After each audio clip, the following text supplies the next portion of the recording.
Invité de C'est à vous ce mardi 30 janvier, Laurent Ruquier est revenu sur l'échec du 20h de BFM Télévision après des audiences jugées décevantes.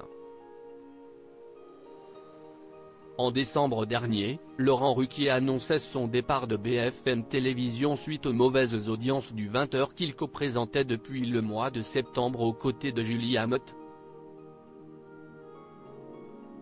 J'ai décidé de ne pas continuer l'aventure commencée fin septembre sur BFM Télévision. Je tiens à remercier Marc-Olivier Fogiel pour la confiance qu'il m'a accordée, et qu'il souhaitait me renouveler jusqu'à la fin de la saison, mais je préfère m'arrêter là, avait sobrement écrit l'animateur dans un message posté sur les réseaux sociaux. Pour rappel, Laurent Ruquier avait chamboulé le mercato l'été dernier en annonçant son départ de France Télévisions pour rejoindre BFM Télévision.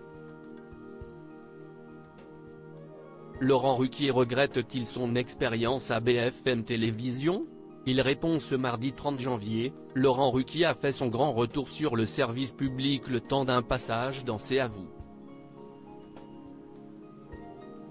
Discret à la télé depuis son départ de BFM Télévision, l'ex-animateur dont n'est pas couché est revenu sur son aventure au sein de la chaîne d'information et l'échec de 20h, ça a été une expérience incroyable que je vous conseille, a-t-il lancé hilar face à Anne-Elisabeth Lemoine.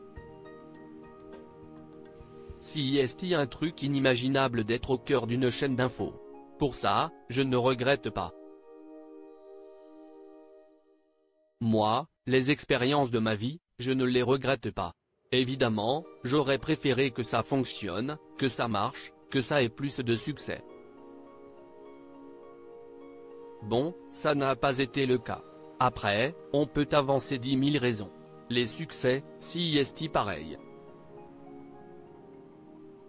Si on avait la recette, on dupliquerait à chaque fois la recette. Un échec à cause de l'actualité anxiogène pour Laurent Ruquier?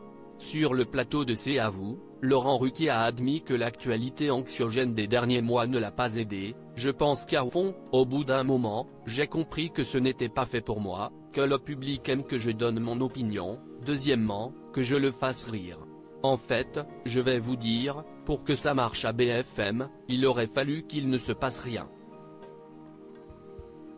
Parce qu'en fait, moi ce que j'aime, si essayer de dénicher des choses dont on ne parle pas, si de prendre l'actualité par le petit bout de la lorgnette. Et pour ça, il aurait fallu qu'il n'y ait pas le conflit israélo-palestinien, les affaires de Pardieu. Des tas de choses que j'aime bien mais moi j'aime toujours prendre un pas de côté. Et BFM, ce n'est pas fait pour ça. Si une chaîne d'info qui donne la priorité à l'info, et je n'étais pas prioritaire, a-t-il conclu.